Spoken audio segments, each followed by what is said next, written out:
नमस्कार मंडळी, कसे आहात तुम्ही सगळे?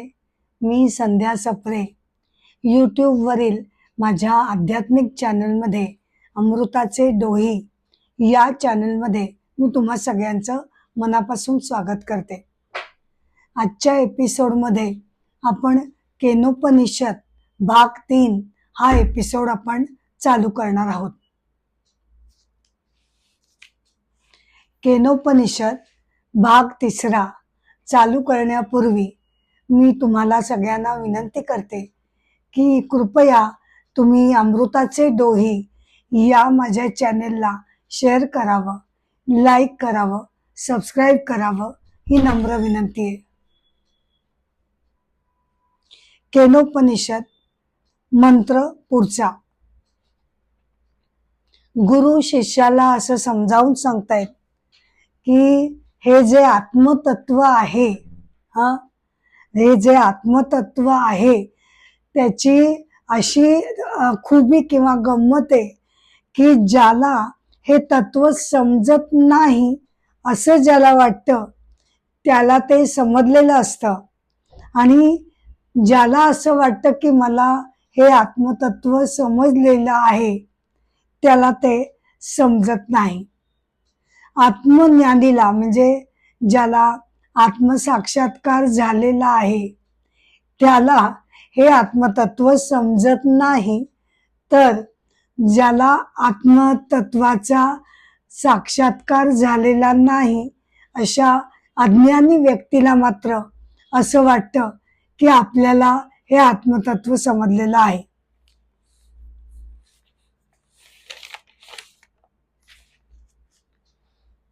अशा उलटसुलट भाषेमध्ये हा मंत्र म्हटलेला आहे. का, त्याचे कारण काय ते आपण नीट बघूया. काय आहे ना की आपली मर्यादित शारीरिक, मानसिक, बौद्धिक क्षमता आहे, बरोबर? त्या मर्यादित मानसिक आणि बौद्धिक क्षमतेनं आपण जे अनंत असं चैतन्य तत्व आहे त्याला आपण जाण्याचा प्रयत्न करतोय. आणि सर्वसाधारणपणे आपल्यासारख्या साधकांची आत्ताची अवस्था काय आहे, तर आपल्याला आपल्या स्वरूपाबद्दल अजून अज्ञान आहे. मी म्हणजे शरीर, मन, बुद्धी हा घट्ट असा एक समजुतीचा प्रकार आपल्यामध्ये वसलेला आहे. आपल्यामधील जो अहंकार आहे, मीपणा, मी, जीवपणा, तो जो अहंकार आहे तो कशामुळे निर्माण झालेला आहे, तर तो त्याच्या पाठीमागे असलेल्या चैतन्य तत्वानं दिलेल्या प्रकाशामुळे हा अहंकार, हा जीव निर्माण झालेला आहे. आपण जीव म्हणजे काय आहोत? दुसरं तिसरं काहीही नसून वी आर रिफ्लेक्टेड कॉन्शियसनेस. बिंबाचं म्हणजे चैतन्य तत्वाचं आपण अहंकार रूपी आरशामध्ये पडलेलं प्रतिबिंब आहोत. अहंकार जो फुललाय, जाणीवेनं जो जागृत आहे, त्याच्या पाठीमागे त्याचा मूळ जो स्रोत आहे तो आहे चैतन्य तत्व. त्यामुळेच आत्मसाक्षात्कार होणं म्हणजे माझा मीपणा, माझा अहंकारपणा आणि माझा जीवपणा ज्या स्त्रोतामधून निर्माण झालाय, ज्याच्यामुळे हा जीव निर्माण झालाय, त्याच्यामध्ये विलीन होणं म्हणजे आत्मसाक्षात्कार होणं. नाहीतर जोपर्यंत आपला अहंकार विलीन होत नाही तोपर्यंत माझा अहंकार हा चैतन्य तत्वानं दिलेल्या भले उसन्या का होईना, उसन्या प्रकाश ऊर्जेमुळे माझा अहंकार कायम फुललेला असतो. मग मला नेहमी वाटत असतं की मी करता आहे, मी भोगता आहे, आय एम अ नोअर, मी ज्ञाता आहे. आता तत्वज्ञानामध्ये, भगवद्गीतेमध्ये काय, उपनिषदांमध्ये काय, बऱ्याच वेळेला ही उलटी सुलटी भाषा येते. कधी म्हटलं जातं मी अकर्ता आहे, मी अभोक्ता आहे, तर कधी म्हटलं जातं मी कर्ता आहे, मी भोगता आहे. तर नेमकं काय हे प्रकरण आहे? हा, कर्ता आणि अकर्ता हे कसे काय निर्माण होतात ते आपण थोडक्यात बघूया. मी जेव्हा म्हणते की मी कर्ता आहे, मी नोअर आहे, मी भोगता आहे, मी करणारी, मी भोगणारी, मी जाणणारी, असं जेव्हा मी म्हणते तेव्हा काय घडत असतं?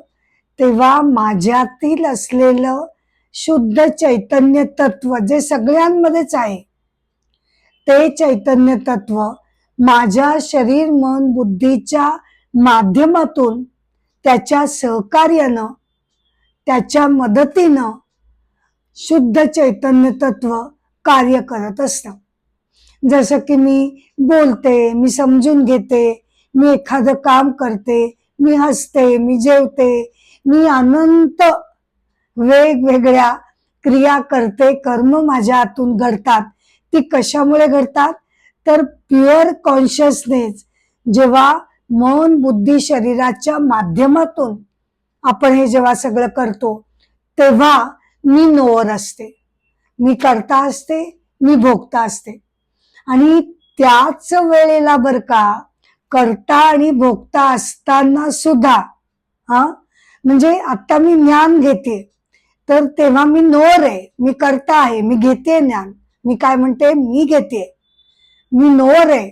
पण अगदी त्याच वेळेला सुद्धा डीपर सेन्स मध्ये मी साक्षी चैतन्य तत्व सुद्धा आहे, मी अकर्ता सुद्धा आहे, मी निव्वळ साक्षी आहे. ज्या वेळेला मी कर्म करते त्याच वेळेला खालच्या डीपर सेन्सला मी अकर्ता आहे. कसं काय? तर प्युअर कॉन्शियसनेस जेव्हा मन बुद्धीच्या साह्यानं मी कर्म करते त्या क्षणी मी कर्ता होते. आणि जेव्हा प्युअर कॉन्शियसनेस हे मन बुद्धीच्या माध्यमातून काही करत नाही तेव्हा ते त्यावेळेला साक्षी चैतन्य तत्व असतं. नुसत्या प्युअर कॉन्शियसनेसच्या दृष्टिकोनातून आपण जर बघितलं तर शुद्ध चैतन्य तत्व हे निराकार निर्गुण आहे, त्याला अवयव नाहीत, तो काही कार्य करू शकत नाही, तो निर्गुण असा परब्रह्म आहे, ते तत्व आहे, ऊर्जादायी तत्व आहे. पण स्वतःहून ते काहीही करत नाही. या अर्थानं मी दोन्ही आहे. काम करते तेव्हा मी कर्ता होते आणि करत नाही काही सुद्धा तेव्हा सुद्धा डीपर सेन्सला मी कायम साक्षी चैतन्य तत्व असते. मग या आत्मसाक्षात्कारासाठी माझा हा जो कर्तेपणाचा भाव आहे, जो अहंकार असा क्षणोक्षणी फुलत जाणार आहे, त्याचा आत्मतत्वामध्ये विलय होणं महत्वाचं आहे. नाहीतर अहंकार पुढे आणि त्याच्या पाठीमागे लपलेलं चैतन्य तत्व, खरं कोणी लपून जायला हवं, अहंकाराने दबून जायला हवं, नाही का? कारण अहंकाराने निर्माण कोणी केलं? चैतन्य तत्वाने. पण ज्याने निर्माण केलंय त्यालाच पाठीमागे टाकून जो निर्माण झालेला आहे अहंकार, तोच पुढे येऊन सगळ्या फुशारक्या आणि मीपणा करत असतो. जसं की आकाशामध्ये सूर्य तेजस्वी प्रखर असा प्रकाशदायी ऊर्जा आहे, पण त्याच्यामुळे निर्माण होणारे ढगच त्याला कधी कधी व्यापून टाकतात. त्याचप्रमाणे किंवा पाण्यातील शेवाळाची उपमा आदि शंकराचार्यांनी दिली आहे की ते शेवाळ पाण्यामुळेच निर्माण होतं, पण त्या तलावातील पाण्याला ज्यांनी निर्माण केलंय त्यालाच ते शेवाळ झाकून टाकतं. त्याप्रमाणे आपला अहंकार ज्यानं मला निर्माण केलाय त्याला मी झाकते आणि मी स्वतः पुढे होते. तर तो विलय अपेक्षित आहे. तो कसा होऊ शकेल? तर त्यासाठी मन आणि बुद्धी ही अगदी शुद्ध, सात्विक, निर्मळ अशी करायला हवी. मग त्यासाठी अर्थातच सगळ्या साधनांचा उपासनांचा मार्ग आपल्याला घ्यायला हवा. पूजा, प्रार्थना, मंत्र जप, ध्यान धारणा. मग हळूहळू काय घडतं की ध्यान धारणेमध्ये जेव्हा साधक हळूहळू सखोलपणे मन आणि बुद्धी निर्मळ करून सखोलपणे त्या डोहामध्ये जणू काही आतमध्ये जाऊन बुडतो, तेव्हा काय घडतं तर त्या सखोल अशा ध्यान धारणेमध्ये मन आणि बुद्धी ही शुद्ध आणि पवित्र झालेली आहे. अशा स्थितीमध्ये तो जो बुद्धिरूपी अहंकार आहे, बुद्धिरूपी जो आरसा आहे, बुद्धिरूपी आरशामध्ये चैतन्य तत्वाचं प्रतिबिंब पडलेलं आहे आणि रिफ्लेक्टेड कॉन्शियसनेस किंवा अहंकार हा तयार झालेला आहे. कसं इक्वेशन आहे? जीव म्हणजे मी म्हणजेच व्यक्ती बरोबर इक्वल टू व्हॉट, तर इक्वल टू शुद्ध चैतन्य तत्व, प्युअर कॉन्शियसनेस. मग त्याच्यानंतर बुद्धिरूपी आरसा आणि त्याच्यानंतर त्या आरशामध्ये पडलेलं रिफ्लेक्टेड कॉन्शियसनेस किंवा अहंकार. हे इक्वेशन आहे. हे म्हणजे मी ह्या दोघांचं मिश्रण आहे. रिफ्लेक्टेड कॉन्शियसनेस ॲज वेल ॲज प्युअर कॉन्शियसनेस, बिंब आणि प्रतिबिंब या दोघांचं मिश्रण म्हणजे मी जीव आणि व्यक्ती आहे. तर आता आपल्याला ते इक्वेशन कशावर आणायचंय? आपल्याला आरसा नकोय, आपल्याला अहंकार नकोय. मग इक्वेशन काय हवंय आपल्याला? मी म्हणजे केवळ आणि केवळ प्युअर कॉन्शियसनेस. मग ते कसं घडेल? तर बुद्धिरूपी आरसा जेव्हा तो अत्यंत शुद्ध, सात्विक आणि निर्मळ असा होईल, त्यावेळेला बुद्धी हळूहळू परमतत्वाकडे झुकायला लागते. का? कारण आता तिला तो दर्जा प्राप्त होतो. मी का नाही झुकू शकत? मी का नाही विलय होऊ शकत? कारण माझा ताठा अजून कायम आहे. माझ्यावरचे सगळे संस्कार, नंतर त्याची मनावरची धूळ, सगळी विकार विचार यांची धूळ अजून मी पुसलेली नाहीये. पण साधक जेव्हा हे सगळं स्वच्छ करतो, आरसा जेव्हा घासून पुसून स्वच्छ होतो, तेव्हा त्या बुद्धीचं ऋतंभरा प्रज्ञेमध्ये रूपांतर होतं. परमतत्व अलौकिक आहे. त्या अलौकिकाला गाठण्यासाठी त्या अलौकिक तत्वामध्ये जर विलीन व्हायचं असेल तर मला सुद्धा अलौकिक प्रज्ञेचाच आधार घ्यावा लागेल, नाही का? माझी जी नॉर्मल शरीर मन बुद्धीची जी प्रकृती आहे, जी लेव्हल आहे, त्यानं मी तिथे विलय होऊ शकणार नाही. पण मन बुद्धीच्या शुद्धीकरणातून माझी बुद्धी अलौकिक ऋतंभरा प्रज्ञेच्या स्तरावर जाते आणि मग ती हळूहळू चैतन्य तत्वामध्ये जवळ जवळ जाऊन त्यामध्ये विलीन होते. तो आरसा जेव्हा नष्ट होतो, नष्ट म्हणजे विलय पावतो, आरसा नाही म्हणजे मग रिफ्लेक्टेड कॉन्शियसनेस किंवा अहंकार पण त्यामुळे उरू शकत नाही. जीव म्हणजे काय? तर प्युअर कॉन्शियसनेस अधिक आरसा अधिक रिफ्लेक्टेड कॉन्शियसनेस. पण आता आपण काय केलं? ध्यानाने आरसा नष्ट झाला म्हणजे विलीन झाला, आरसा गेला म्हणून रिफ्लेक्टेड कॉन्शियसनेस पण नष्ट झालं, अहंकार नष्ट झाला आणि इक्वेशन मध्ये आता उरलं काय? तर केवळ आणि केवळ शुद्ध चैतन्य तत्व हे उरलं. आणि त्याची जाणीव ही दुसऱ्या कोणी करून द्यावं लागत नाही. It is a self shining principle, जे स्वतः स्वयंप्रकाशित आहे आणि जे आपल्याला प्रकाशित करतं असं ते तत्व आहे. त्यामुळे it is self revealing factor. त्यामुळे बुद्धिरूपी आरशाचा विलय झाल्यानंतर, अहंकाराचा त्यामुळे विलय झाल्यानंतर उरतं काय? तर केवळ आणि केवळ आत्मदर्शन हे लखलखितपणे आपल्याला होऊ शकतं. पण मग ही अशी उलटसुलट भाषा इथे का बरं वापरलंय? ज्याला समजतं त्याला ते कळलेलं नाही, ज्याला कळलंय त्याला ते कळलेलं असतं. कारण शब्द तिथे पोचू शकत नाहीत, त्यांची शब्दांची धाव कमी पडते. कारण आत्मदर्शनाचं लखलखत दर्शन झाल्यानंतर तिथे अहंकार उरला नसल्यामुळे मी अनुभवलं हे सांगणारा कोणी तिथे नसल्यामुळे हा सगळा गोंधळ उडतो. केवळ आणि केवळ ईश्वराचं दर्शन तेव्हा आपल्याला घडतं आणि त्या अवस्थेमध्ये आपल्याला त्याबद्दल काही सांगता येत नाही.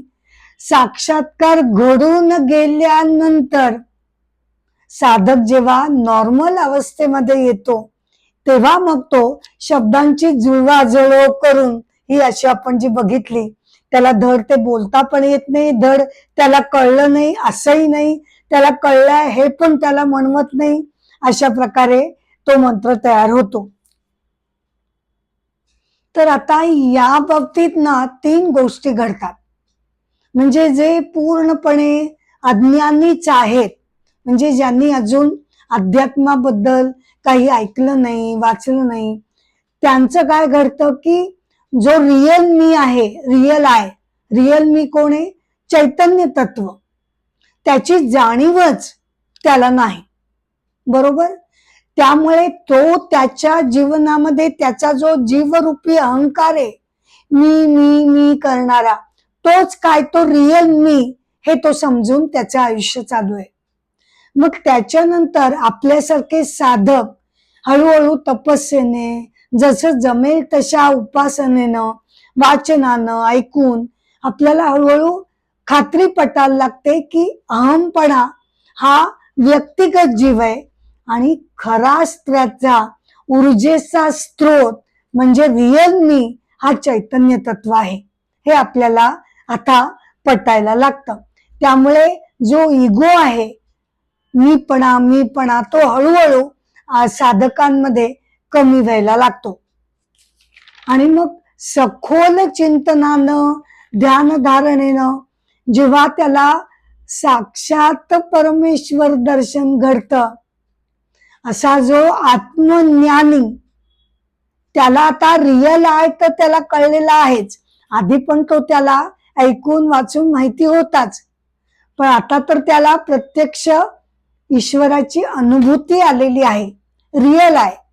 आणि सेकंड आहे त्याच्या खालचा कनिष्ठ अहंकार, सेकंड मी, तो त्याला जरी त्याच्या आयुष्यातनं तो वजा झालेला असला तरी सुद्धा प्रत्यक्ष व्यवहाराच्या पातळीवर वागताना त्याची पकड, अहंकारावरची पकड सुटत नाही. म्हणजे काय? तर आता तो अहंकाराला फक्त जेव्हा गरज असेल तेव्हाच त्याला तो वापरतो. मी कशी वापरते? मी अहंकार खराच आहे हे समजून मी त्याला वापरते. आणि आत्मज्ञानी कसा वापरतो? तर त्याचं सेकंड पोझिशनवर तो आहे, त्याचा स्रोत प्युअर कॉन्शियसनेस आहे. हे जाणल्यामुळे, हे तत्व खरोखरीचं अनुभवल्यामुळे आता तो त्या अहंकाराच्या समोर बळी पडत नाही, तो त्याच्यावर वर्चस्व गाजवतो. हु इज द बॉस? माझ्या आयुष्यात अहंकार इज द बॉस. मीपणा त्याच्या खाली मी तुकवते मान आणि तो म्हणेल तसं. आणि आत्मज्ञानी बरोबर आपल्या हातामध्ये, मुठीमध्ये त्याच्या अहंकाराला तो पाहिजे तसा योग्य वेळी, योग्य प्रकारे तो वापरतो. आणि म्हणूनच भगवद्गीतेमध्ये सुद्धा भगवंतांनी अर्जुनाला वेळोवेळी जे सांगितलेलं आहे की बाबा हे मानसिक दौर्बल्य काढून टाक, युद्धाला तयार हो, खणखणीतपणे तू माझं स्मरण करून युद्धाला तयार हो, अशी वेळोवेळी त्यांनी ती भाषा का वापरली? ते तर साक्षात भगवान होते. त्यांनी आत्मज्ञान अर्जुनला देऊ केलं आणि त्यानंतर ते म्हणू शकले असते की आता अरे बाबा सगळ्यांमध्ये आत्मतत्व एकच आहे, मग जाऊ दे, चल आपण दोघ जण इथून निघून जाऊया, असं त्यांना सांगता आलं असतं. पण तसं काही एक न करता या व्यावहारिक पातळीवर जगताना काय करायचंय आपल्याला? तेही जगायचंय आपली सगळी कर्तव्य व्यवस्थित पार पाडायचे आणि त्याच वेळेला हे आत्मतत्वाची जाणीवेची प्रखर जाणीव अनुभूती मनामध्ये ठेवून आपण तसं व्यवहारामध्ये वागायचंय. आपल्या आत्मसन्मानार्थ वेळ पडली तर लोकांशी प्रतिकार सुद्धा करायचा आहे. आपली आपली कर्तव्य आपण चोखपणे पार पाडायचीच आहेत. मला ईश्वराचं दर्शन झालं, आता मी सुटलो, या प्रापंचिक संसारिक सगळ्यातून मी सुटलो असं जीवनमुक्त म्हणू शकत नाही. का? कारण त्याचा अहंकार आता निर्विषय झालेला आहे. त्यानं त्या अहंकाराचं जे विष आहे ते त्यांनी काढून फेकूनच दिलाय. आता तो अहंकार त्याच्या आज्ञेत आहे आणि तो म्हणेल तसं तो वागतोय. यावरून मला भगवद्गीतेचे मी जे वेळोवेळी सांगितलंय अर्जुनाला की तू लढ, तू दुर्बलपणा करू नको, पलायन करू नकोस, आपल्या स्वधर्माकडे बघ, आपल्या स्वकर्तव्याकडे बघून खणखणीतपणे कर्तव्याचा उपदेश भगवद्गीतेनं जो दिलाय त्याचे श्लोक आपल्याला रेफरन्ससाठी म्हणजे अध्याय 2 श्लोक 3, अध्याय 8 श्लोक 7 या प्रकारे वेळोवेळी अध्याय 5 श्लोक 2 मध्ये निष्काम कर्मयोगाची महती भगवंतांनी वेळोवेळी त्याला सांगितलेले आहे आणि कर्तव्यासाठी उभे राहा हे खडबडून त्याला त्यांनी जाग केलेलं आहे. म्हणजे काय आपण लक्षात ठेवायचं की एकाच वेळेला जेव्हा मी क्रिया करते तेव्हा मी नोअर करता ज्ञाता असते आणि डीपर सेन्स मध्ये ऍज अ प्युअर कॉन्शियसनेस मी केवळ साक्षी तत्व असते. यासाठी सुद्धा भगवद्गीता अध्याय 13 श्लोक 29 मध्ये भगवान सांगतात की सगळी कर्म ही प्रकृतीकडून म्हणजे शरीराकडून केली जातात. आत्मा हा अकर्ता आहे. हे तत्व ज्यांनी ओळखलं त्यानं खरं तत्व ओळखलं असं म्हणायचं. तर हा कर्ता आणि अकर्ता आणि एकाच वेळेला आपण 2 स्तरांवर कसे असतो ते आपण आता इथे बघितलं. आता यासाठी मी तुम्हाला कथा सांगू इच्छिते की जे स्वतः अलौकिक असे आत्मज्ञानी होऊन गेले पण त्याच बरोबरीनं आत्मज्ञानी होऊन सुद्धा त्यांनी समाजातील आपल्या कर्तव्यांकडे जराही पाठ केली नाही असे अत्यंत थोर आदरणीय स्वामी विद्यारण्य त्यांचा जन्म 1268 साली झाला, मृत्यू 1386 साली झाला. ते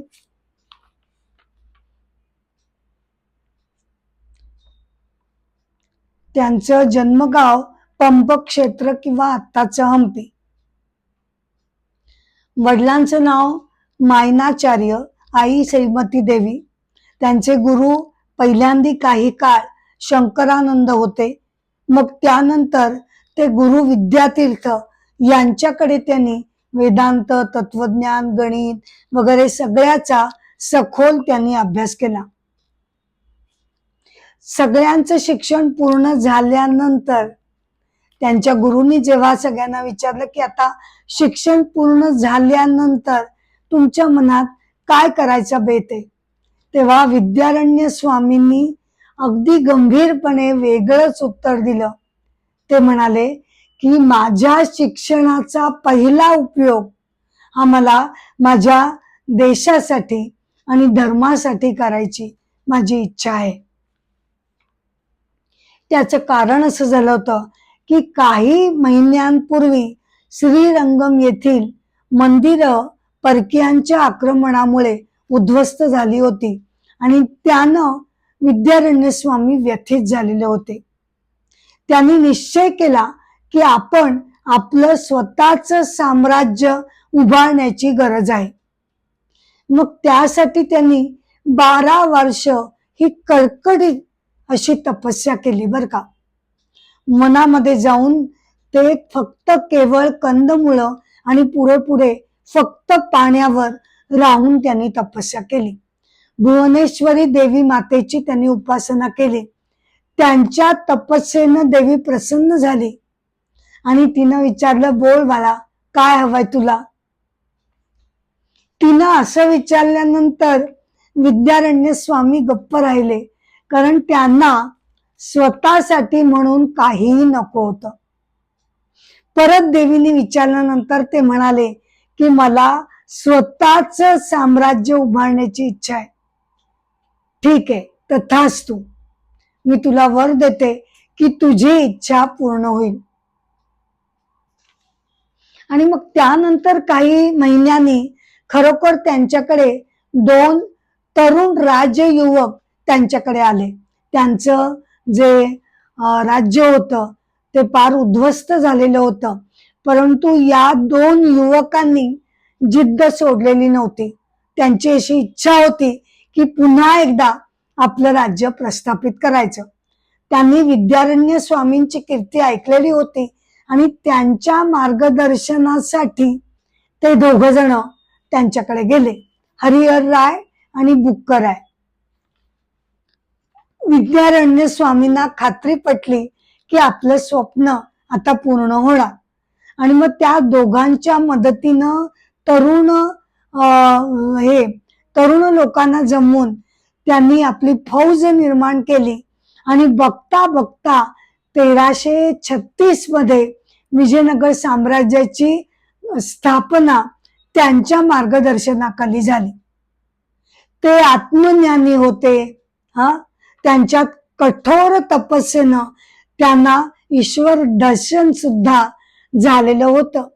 पण असं असलं तरी मनामध्ये संपूर्ण वैराग्य वृत्ती, संन्यस्त वृत्ती.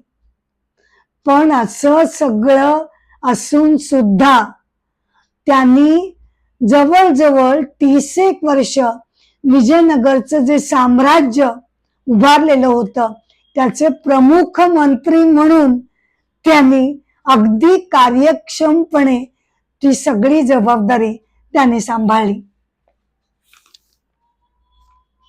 आणि मग त्यानंतर त्या राजकारणाच्या कर्तव्यातून ते जेव्हा त्यांनी मुक्त व्हायचं ठरवलं तेव्हा मग ते शृंगेरीचे 12वे शंकराचार्य म्हणून त्यांची नियुक्ती करण्यात आली. तर असा हा अत्यंत महान तपस्वी, संन्यस्त वृत्तीचा, एकाच वेळेला कसं बॅलन्सिंग करावं हे सांगणारे आपले ग्रंथ आहेत. ते असं आपल्या व्यावहारिक जीवनाला अजिबात कमी लेखत नाहीत. तुम्ही उत्कृष्टपणे योग्य नीती मार्गाने तुमचं आयुष्य तुम्ही घालवा की ते त्याला अजिबात कंडेम करत नाही. उच्च श्रेष्ठ नीतिमूल्य आणि निष्काम कर्मयोगाची कास धरून आपल्याला आहे याच व्यावहारिक जीवनामध्ये सुद्धा आपल्याला कर्तव्यपूर्तीचं पूर्णपणे समाधान मिळू शकतं. तर स्वामी विद्यारण्य त्यांनी 6 वर्ष शृंगेरीला 12वे शंकराचार्य म्हणून त्यांनी कार्यधुरा सांभाळली.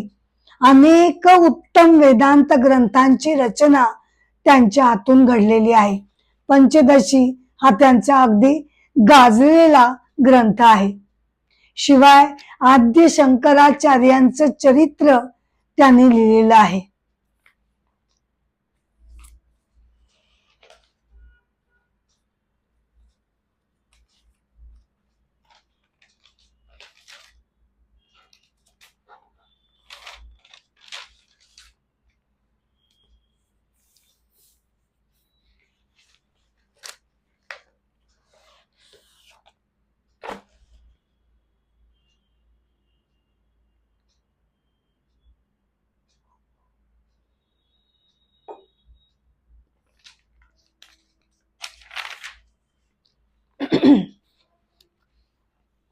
मंत्रचार.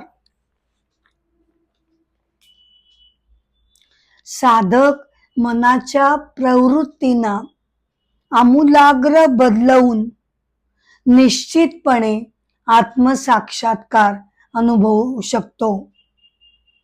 आत्मतत्वाच्या म्हणजे ईश्वर तत्वाच्या अनुभूतीनं तो सामर्थ्य प्राप्त करतो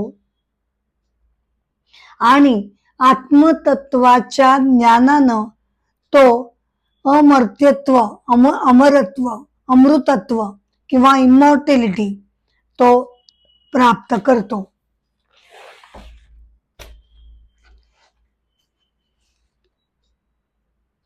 काय म्हटलंय या श्लोकामध्ये की आपण निश्चितपणे हे अमृत तत्व प्राप्त करू शकतो. मनातील प्रत्येक वृत्ती आणि विचारांमध्ये जेव्हा निर्मळपणा, सात्विकपणा येतो, हे प्रत्येक विचारांमध्ये हे महत्वाचं आहे. म्हणजे 365 दिवस 24 आवर्स, 1-2 तासाचं, 1-2 दिवसाचं हे चांगलं वागणं हे पुरेसे ठरत नाही. तर आपल्या आयुष्याचा, विचारांचा ढाचा हा पूर्णपणे आमूलाग्रपणे बदलून टाकून माझा पूर्वी जो स्थायीभाव काय होता, चिडचिडेपणा, रागवलेपणा, क्रोध, तो आता स्तरच मी पूर्णपणे बदलून टाकला. असं जेव्हा माझ्या हातून घडतं तेव्हा त्याला ईश्वरी आत्मतत्वाचा स्पर्श प्राप्त होतो आणि त्याच्यामुळे मला सामर्थ्य आणि अमृतत्व प्राप्त होतं.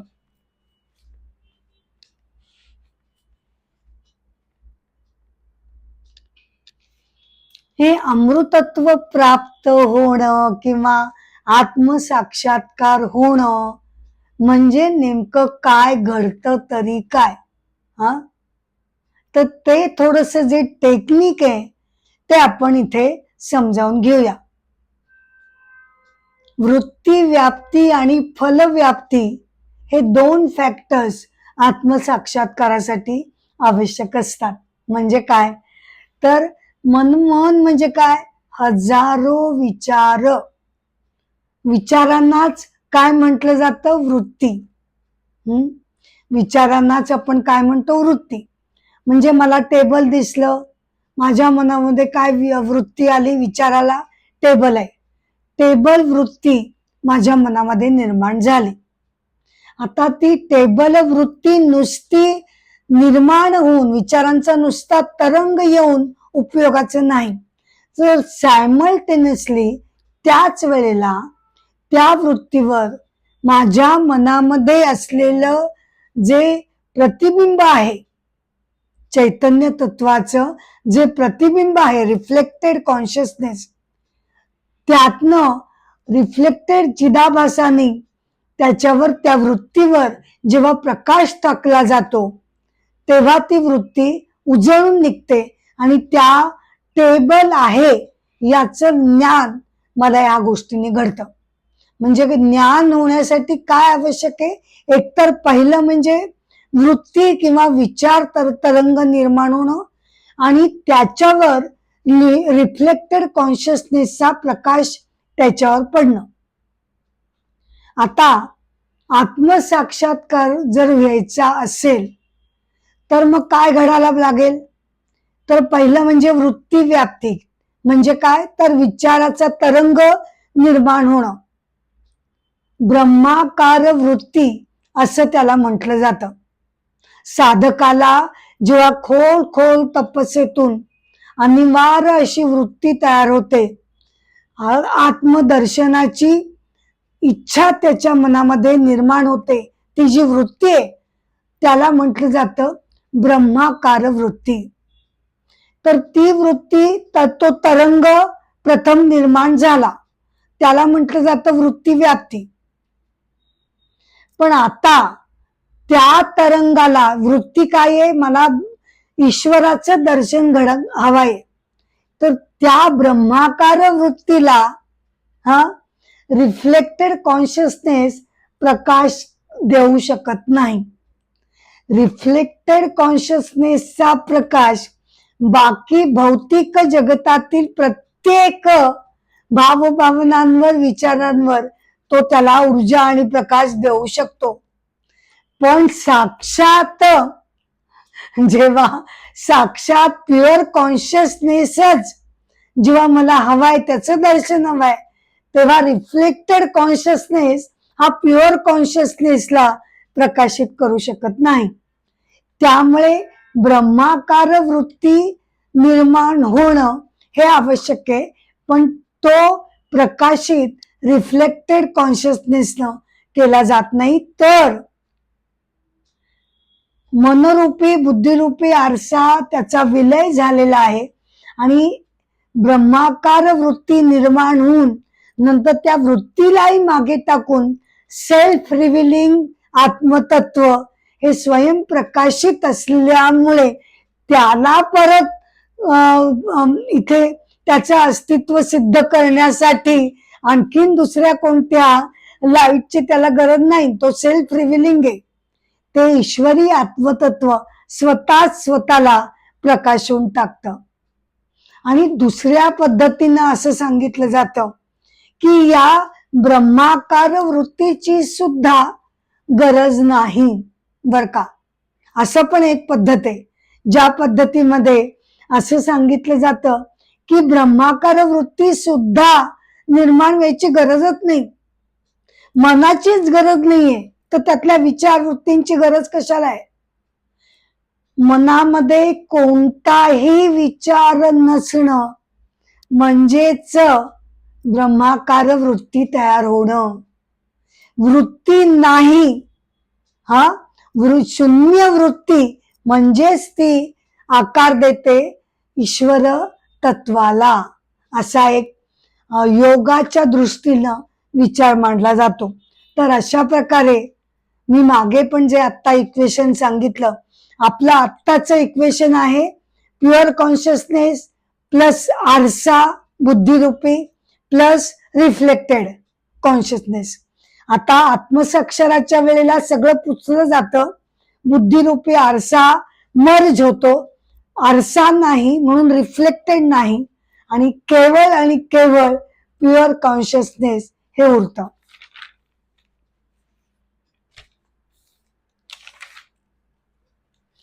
त्याच प्रकारे अवस्थात्रय पद्धतीनं सुद्धा आपल्याला हे एक्सप्लेन करता येतं. कसं तर वेकिंग स्टेजमध्ये जागृतावस्थेमध्ये काय घडतं तर आपले तिन्ही शरीर जागृत असतात, स्थूल शरीर, सूक्ष्म शरीर, कारण शरीर. हा मग त्याच्यानंतर आपण हळूहळू झोपायच्या तयारीला जातो, स्वप्नावस्थेमध्ये जातो. तेव्हा काय घडतं, आपलं स्थूल शरीर हे झोपलेलं असतं निद्रित अवस्थेत, पण स्वप्नावस्थेमध्ये स्वप्न शरीर हे स्वप्न मनाच्या साह्याने बघत असतं. म्हणजे स्वप्नावस्थेमध्ये 2 शरीर राहतात, जागृतावस्थेमध्ये 3. मग स्वप्नावस्थेमध्ये स्थूल शरीर भाग घेत नाही, सूक्ष्म आणि कारण शरीर हे त्यामध्ये असतं. आणि जेव्हा गाढ निद्रेत आपण जातो तेव्हा स्थूल शरीर भाग घेत नाही, सूक्ष्म शरीर म्हणजे मन बुद्धी सगळं हे तेव्हा निद्रिस्त असतं. त्यामुळे गाढ निद्रावस्थेमध्ये केवळ कारण शरीर शिल्लक असतं. 3, 2, 1 जागृतावस्थेमध्ये 3, स्वप्नावस्थेमध्ये 2, निद्रावस्थेमध्ये 1च शरीर. आणि मग समाधी अवस्थेमध्ये जेव्हा साधक पोचतो निर्विकल्प समाधीमध्ये, तेव्हा बर का हे केवळ हे आत्मतत्व शिल्लक राहतं. या पद्धतीनं सुद्धा या आत्मसाक्षात्काराचा हा पद्धत सांगण्यात येते.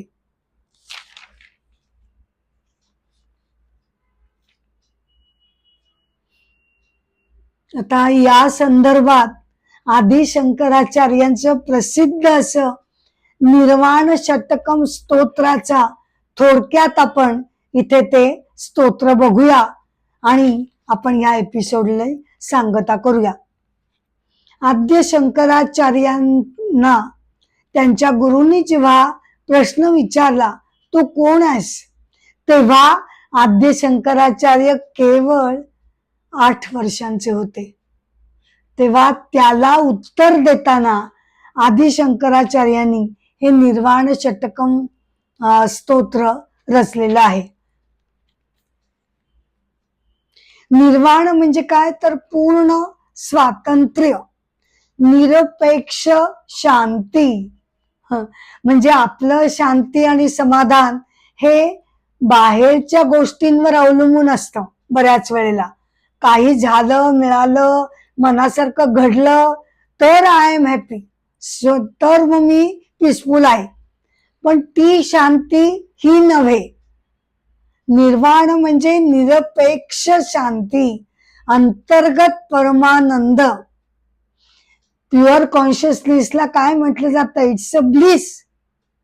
आपल्या प्रत्येकामध्ये, अगदी प्रत्येक आणि प्रत्येक व्यक्तीमध्ये हे जे ब्लिसचं अमृत कलश आहे, आनंद, सुख, समाधान, परम शांती, याचा अमृत कलश प्रत्येकामध्ये उपजतच ठेवलेला आहे. पण फक्त आपल्याला तो का भासत नाही, का जाणवत नाही, तर आपलं मन आणि बुद्धी ही विकारांनी दुःखी असते, असमाधानी असते. सतत काही ना काही कुरकुर, किरकिर, complaints, grudging, holding on to something, या सगळ्या विकारामुळे दूषित मन आणि बुद्धीचं झाकण त्या अमृत कलशावर आपणच बसवलेलं असतं, असं मी बऱ्याच वेळा म्हणते. तो अमृत कलश ओपन दिलेला आहे, उसळणारा अमृताचे, परमशांतीचे तुषार आतनं बाहेर पडतच आहेत. पण मी माझ्या दूषित मनोवृत्तीनं त्या कलशावर झाकण लावून ठेवलेलं आहे. त्याला आता ईश्वरही काही करू शकत नाही. मी काय समजते, मला एक गोष्ट हवी आहे, ती मला मिळाली तर मला तेवढ्या पुरता जो आनंद होतो, तेव्हा मला काय वाटतं की ती वस्तू मिळाली म्हणून मला आनंद झाला. पण तसं नसून खरं कारण असं घडतं की हा, मला ती वस्तू मिळाली आणि माझं मन 2 मिनिटं का होईना पूर्णपणे शांत झालं. आतापर्यंत ते विखारी, विचारी, विकारी होतं, ते एकदम कूल, काम, शांत झालं आणि मग ते झाकण त्या अमृत कलशावरचं उघडलं गेलं आणि आतलं जे अंतर्गत शांती होती ती मला मिळाली. आणि मला मात्र असं वाटतं की काहीतरी मिळालं म्हणून मला ती शांती मिळाली. तर आदि शंकराचार्य याच्यामध्ये आपल्याला सांगतात, प्रथम असं सांगतात की आपण म्हणजे कोण नाही होत, ते आपण जाणून घेऊ. ते म्हणतात,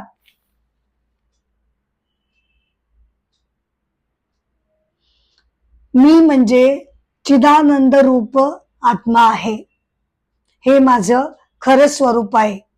मी मन, बुद्धी, चित्त, अहंकार या चौघांनी बनलेल्या अंतःकरणापासून मी वेगळा आहे. म्हणजेच मी म्हणजे मी नाही, अहंकार म्हणजे मी, मग मी म्हणजे अहंकार नाही, म्हणजेच मी म्हणजे मी नाही. म्हणजे हा खोटा मी, तो मी नाही. मी खरा मी आहे. हा खोटा मी वावरतोय जीवनभर व्यावहारिक जगतामध्ये, पण खरं त्याच्या पाठीमागचा प्रकाश स्त्रोत जो आहे तो मी आहे. मी सूक्ष्म शरीर नाही, मी स्थूल शरीर नाही, मी कारण शरीर नाही, मी पंचमहाभूत नाही, मी पंचकोशांनी बनलेलं हे शरीर नाही. मी ज्ञानेंद्रिय नाही, मी कर्मेंद्रिय नाही. मला द्वेष, राग, लोभ, सुख, दुःख नाही. मी मंत्रोच्चार, वेद पठण, तीर्थक्षेत्र यापैकी काही नाही. मी करता नाही. आपण बघितलं 2 स्तर आहेत. शरीर मनाच्या स्तरावर मी करता आहे आणि प्युअर कॉन्शियसनेसच्या शुद्ध चैतन्य तत्वाच्या स्तरावर मी अकर्ता. एकाच वेळेला या दोन्ही गोष्टी मी आहे. मी करताही आहे आणि मी साक्षी चैतन्य तत्व सुद्धा सायमल्टेनियसली डीपर सेन्सला मी आहे. मला जन्म नाही, मला मृत्यू नाही. मी सर्वव्यापी आहे. मला मोक्ष नाही, मला बंधन नाही. असं हे अत्यंत अलौकिक असं निर्वाण षटकम स्तोत्र हे अत्यंत अलौकिक अशा आदि शंकराचार्यांनी केवळ वयाच्या 8व्या वर्षी हे रचलेलं आहे.